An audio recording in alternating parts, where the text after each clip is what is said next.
What is oud? Today we're going to be talking about what oud is. Oud is a word that's in the Arabic language which means wood. It's a natural incense that is grown in a tree called the Agarwood tree. And the way it's formed is when the tree gets injured by animals or by insects burrowing into it, or by lightning strikes, or anything else that will open up some sort of wound in the tree.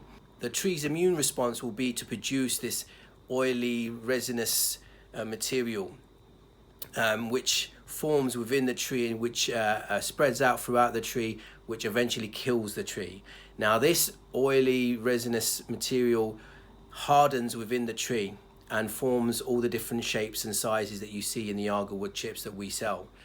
And what these pieces are super aromatic, oily, resinous wood, basically. And when you put it on charcoal or on a separatism heater, it has the most mind-blowing aromas you'll ever come across in a single source material.